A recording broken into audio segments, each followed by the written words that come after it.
Howdy. Welcome to Ausgrave Royalty. I am Justin. Welcome back to another video in season 3 now. And speaking of seasons, this video we're going to be taking a moment and recapping some of the highlights of seasons 1 and 2 to get everyone for a nice review, level set for the upcoming material.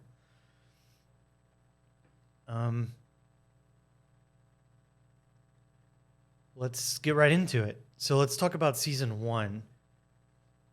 And the real ones will know that season 1 was covering the book Archetypes by Dr. Anthony Stevens. And this was it wasn't the first book on archetypal psychology that I encountered. That would be King, Warrior, Magician, Lover, which actually was season 2. But I chose this book because it laid a lot of the valuable theoretical framework for what was to come. King, Warrior, Magician, Lover is actually an application of that theoretical foundation.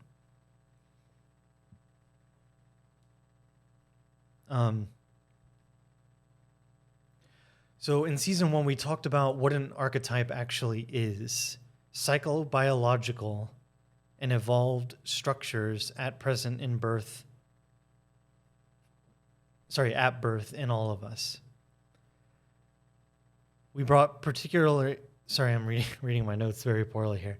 We brought particular emphasis to the fact that these archetypes possess a dual nature, psychological and biological. The brain hemispheres and primitive spinal column and other genetic structures lend themselves to the biological roots of archetypes. These bodily structures are the hardware from which the software of archetypes are housed. This was the impetus of Dr. Anthony Stevens. He was trying to root psychology more into biology, which seems obvious now, but in the 1960s, when he was writing, and later, it wasn't the fashion. We also talked about how we form attachments and what dysfunction takes place if those attachments are archetypally frustrated. Dysfunction not only in the personal realm of that particular human being, but also the collective dysfunction as it emanates throughout society can result. And this is, again, what we talked about it in season 1, the term archetypal frustration.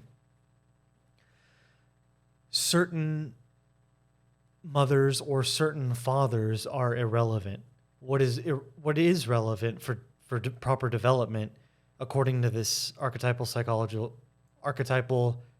psychology theory, is that the mother archetype and father archetypes are fulfilled.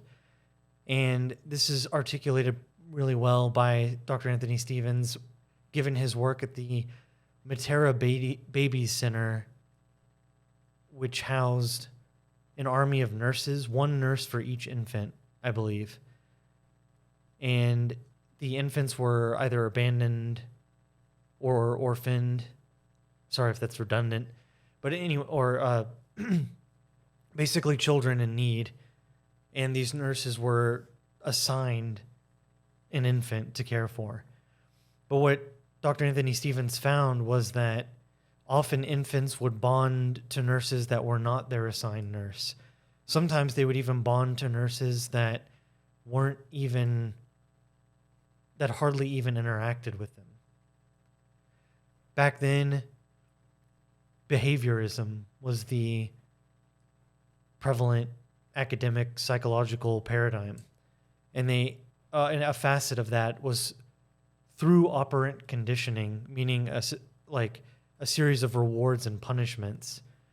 The child would learn how to be a child, and the mother would learn how to be a mother. No talk of instinct or anything so nebulous as that.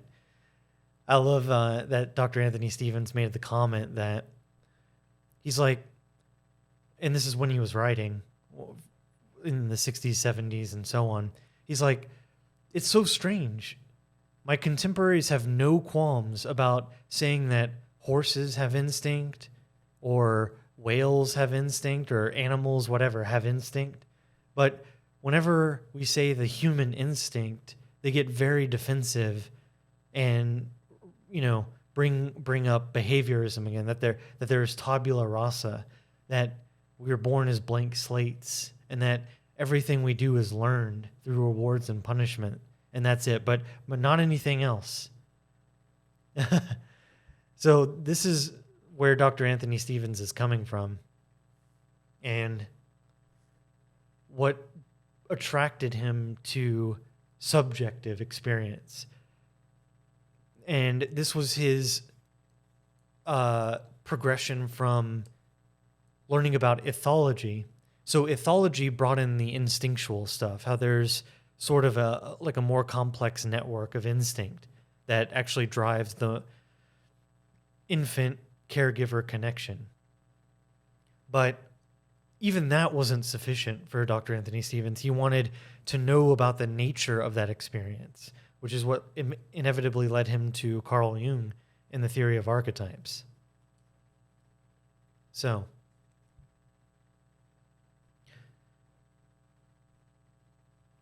also during season 1, we talked about the bonds between the mother, the father, and the family, and how the archetypal dynamics play out in each of those realms. We talked about the anima and the animus, the psychic structures that exist within the male and the female, how men get to know the masculine gets to know the feminine, and the feminine gets to know the masculine. Think of the yin and the yang and the little dots in each side, the black and the white and the white and the white and the black, symbolizing the contrasexual aspects. We also briefly talked about the importance of initiation, one of my favorite topics in the realm of archetypal psychology. Not only how initiations are found universally in all cultures, but in all of human history.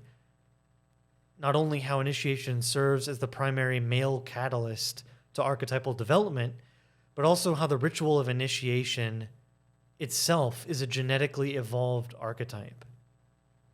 Check out that video, really interesting stuff. Stevens hypothesizes that the archetypes themselves evolved with us in terms of biologically. We spoke about projection and how what we fail to make conscious will unconsciously be enacted out in the world, and we will call it fate. That's a quote from Jung. And obviously has ramifications in the destinies of all societies on planet Earth. Yeah, collectively, think about all the unprocessed stuff. How much can we sweep under the rug without dysfunction trickling out into society at large? And these unprocessed materials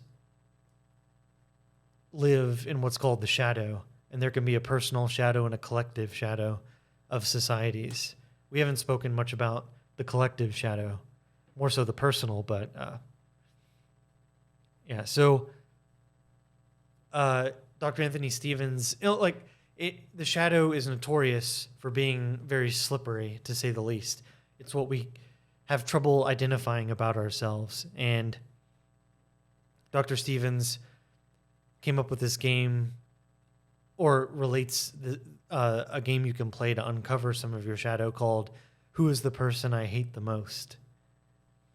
I would like to say, you can also have good qualities, what's called the golden shadow. Good qualities that are hidden from you as well. So I see, who is the person I love the most? And by answering these questions, you can get some more insight into your awareness. Also, and the last thing we talked about in season 1 was the transcendent function, an ability human beings have that allows for the dialogue between a particular ego and the collective humanity's self. And Jung believed that this is the way by which individuation takes place, the communion, the dialogue back and forth. And the language of this transcendent function is symbolism, which is primarily relevant when considering dreams. So we talked about that as well. And just to be clear, symbols and such, they're not arbitrary. They're genetically inherited, so the theory goes, throughout the history of all the cultures of humanity. The symbols hold archetypal power, power that becomes utilized when made conscious. So that was all season 1. And I went very, very, very fast. So make sure and check those videos out. Now we'll talk about season 2, which probably doesn't seem like too long ago for y'all, but the OGs among y'all know that I record the seasons in bulk. So it's been a couple months for me since filming season 2. It's December 17th right now. So season 2 was, of course, King, Warrior, Magician, Lover by Robert Moore and Douglas Gillette. And while season 1 articulated a lot of the foundations of archetypes, season 2 was about the application, how to actually use the archetypes to benefit your own life. And of course, this was talked about in season 1 to some extent, but that wasn't the focus of Dr. Stevens' writing. The focus was the theoretical groundwork.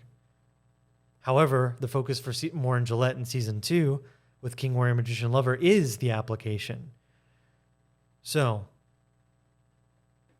at the beginning of the series, we covered why Moore and Gillette articulate why they're writing about all this stuff, why they even care. And they see society as edging ever closer to a collective shadow possession. We mentioned that just a few minutes ago. I was going to say something. I'm looking at my notes. Yeah, let me know y'all's opinion on this. Oh, that's what I was going to say. So they were writing in the 80s, in late 70s, 80s, 90s. Do y'all think society has become more or less shadow possessed, and why? I would say more so. It seems like, and sorry, I'm rambling.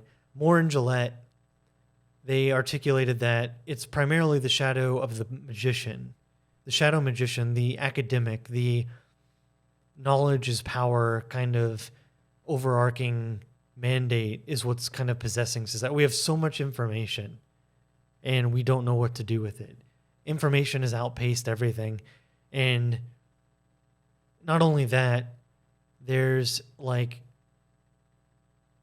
well, I'm ranting, but yeah, let me know y'all's opinions about that.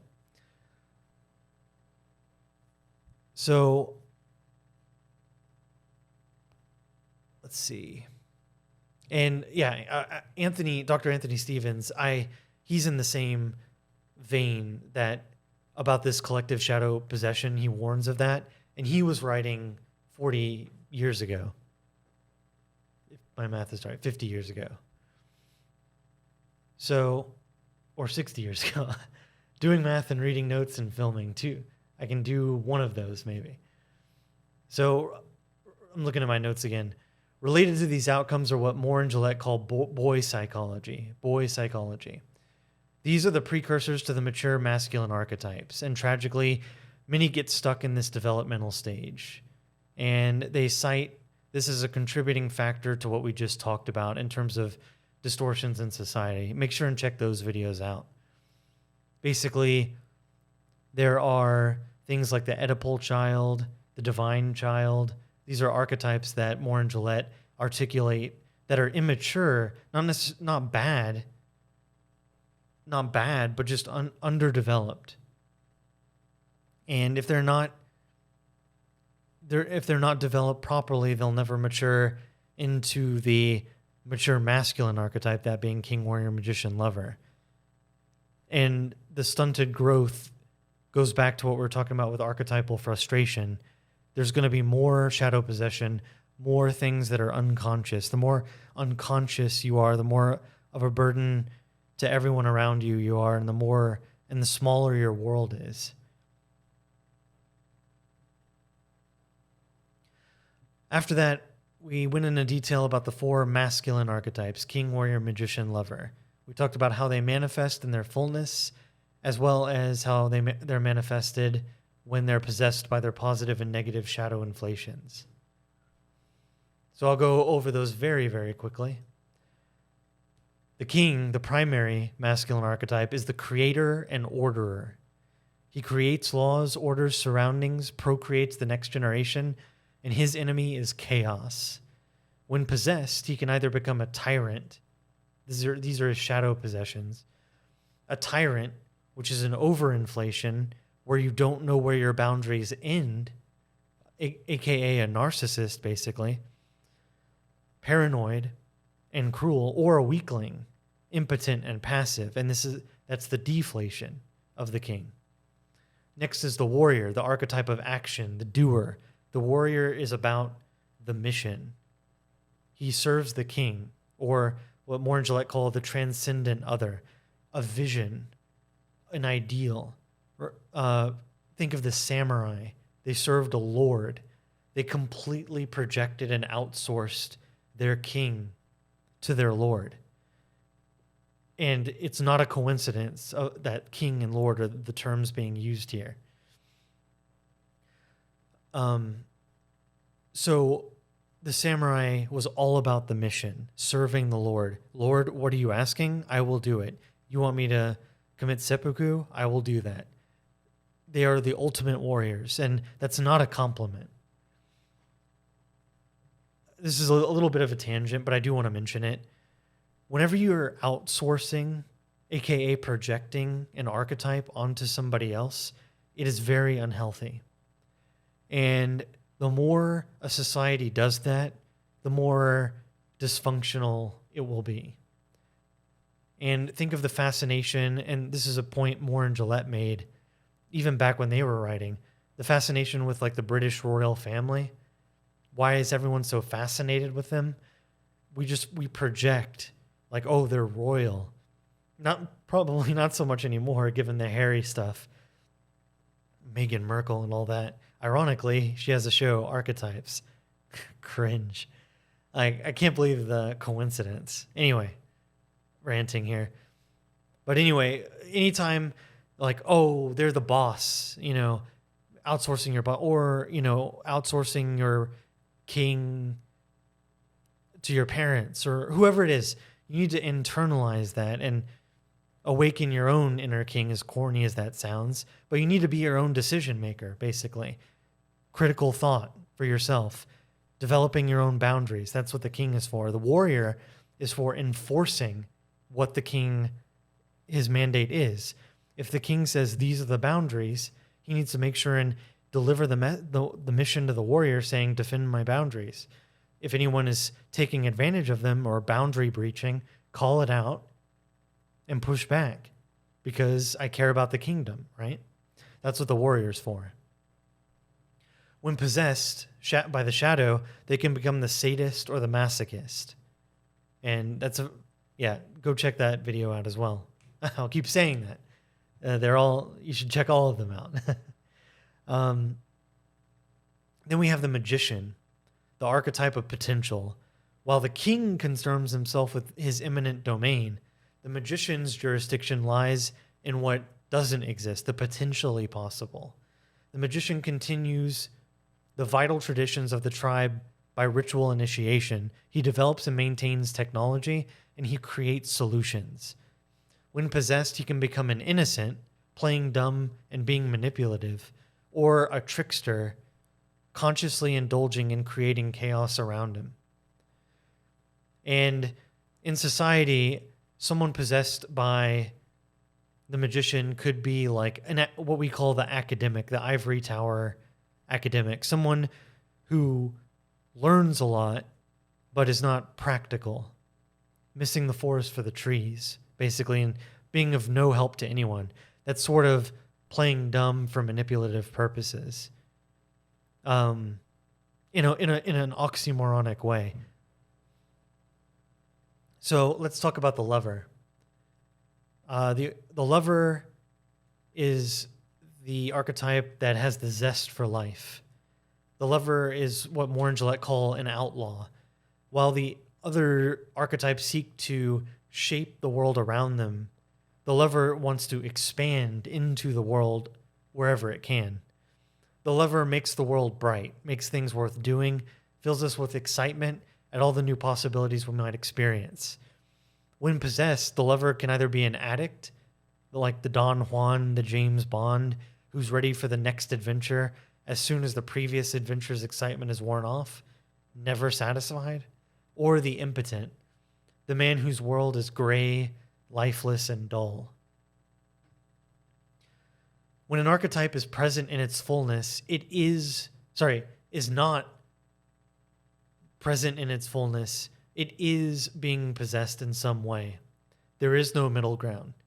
So our mission as individuals is to become aware of the possession that's affecting our lives and to take appropriate action. In this way, we may have a reliable methodology for real self-help, overcoming the challenge from Alan Watts that we've spoken about on the channel, like in basically every video now. And that is, for first-time viewers, that how is the self that needs the help supposed to be the same self that's doing the helping? Seems like a conflict of interest, or as Alan Watts put it, akin to pulling yourself up by your own bootstraps. That's why I'm doing all this, because I think archetypal psychology is a decent tool for self-help, or actual self-help. And there's no judgment. We're all possessed in some way. Like, again, we may not be able to achieve perfect health. Does that mean we should stop eating right and exercising? No. In the same way, we'll never be perfectly integrated. Or we might. I mean, I don't know. I don't think so. Like, nobody's perfect. Even individuated people, I think, would still have to. Life happens.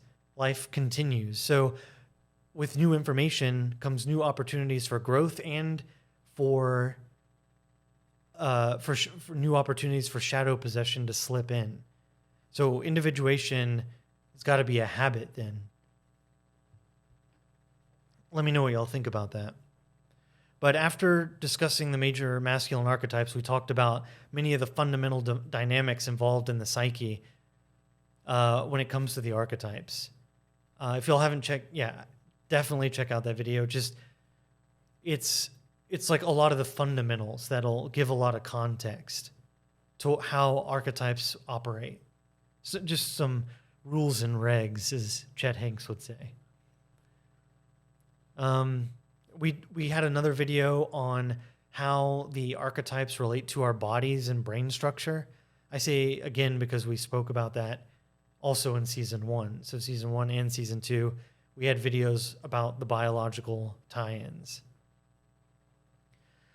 Finally, we got personal, and I took my own psychological evaluation with the paradigm of King, Warrior, Magician, Lover, and I looked at myself from that context so that perhaps it could be a model of how you might do it.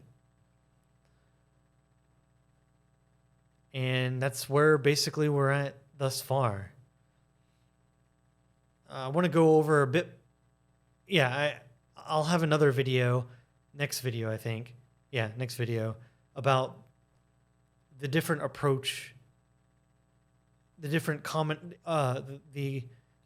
similarities and differences in the approach of Dr. Anthony Stevens's approach to archetypal psychology, Robert L. Moore and Douglas Gillette's with King, Warrior, Magician, Lover, their approach to archetypal psychology, and then Jean Bolen with her Gods and Goddesses and her approach to archetypal psychology. So, I'm looking over my notes here. Yeah, I just wanted to... I mentioned this in some previous videos, but I just want to take care of a few housekeeping things. This will probably be the last video I bring it up in this season until the very end. But again, a reminder, Sorry, one sec. Drink break. So I'm sure y'all have noticed, maybe not, but I have a recurring comedy series of videos that come out every Sunday. Really hope y'all are enjoying those. I really enjoy making them, and they turned out to my liking. So I'm going to keep doing it. There's a lot more on the way. And I was actually going to try and put all those videos on a different channel. I always heard it's a no-no to mix genres and topics on one channel. But I ran into some red tape on YouTube, and I couldn't really do that. Basically, I had too many channels because I have a gaming channel as well, which I'll link below. I guess I might as well talk about that. I just stream games that I play. I figure I play them, might as well post what I play online. Who cares, right? Just for fun. But also, I've recently decided to make a video game using Unreal Engine. And I have a video about that I called On Video Games. That it's almost like life has been building me to make a video game in terms of making my music. I make electronic music as well. I have a SoundCloud link in the description. So with my music, my comedy, my writing, my studies, my degrees in philosophy, I've studied screenplays. I know coding, like at a casual level, at a readable level. So all these things, when they combine, it feels like a video game would be the thing. Specifically, I want to make a JRPG. I'm not going to like go from zero to JRPG. I'm going to make a bunch of miniature games to build up and practice, to learn the structure. But yeah, that's just an FYI. I'll post more about that on the gaming channel, not so much this channel. Although, if there's something big that happens, I will make an announcement. Anyway, and I have the White Lotus video, which I'm calling special media. So, I didn't mean to be topical, but I guess it was good timing that I happened to watch all of White Lotus and happened to be working on archetypal stuff, and a lot of archetypal themes jumped out at me from the show. So I'd been thinking about doing something like that, like a kind of reaction, archetypal perspective on maybe an event or a movie or whatever. I still have plans for that, by the way. But when I watched White Lotus Season 2, it was kind of the straw that broke the camel's back that spurred me in the spontaneous action to actually make the damn video in that kind of special media genre, the first of its kind. So probably more of that to come. I really like how that went. So now that I did something completely new, I know what to expect, thus it'll be easier, thus raises the chances of more videos like that coming in the future. Yeah, I think I talked in a previous video about what all I have lined up in terms of the future seasons. Right now, we're in kind of an archetypal arc, no pun intended, to the channel. Like just archetypal psychology. But as y'all should know, or OGs would know, this channel is about big ideas and good ideas. What that is totally my preference. I'm just the guy sending the flare up. Maybe y'all like the ideas, maybe not. But in the future, I want to cover Thomas Sowell, Alexis de Tocqueville, who wrote Democracy in America. Really interesting piece of work there. Lots of other stuff coming. So, yeah, good stuff there. Yeah, I think that's it. Looking over the last of my notes here. Let me know how y'all are liking kind of the new types of videos. And I really, really hope y'all enjoy Season 3. So thanks again for stopping by, and I'll see y'all in the next one. Bye-bye.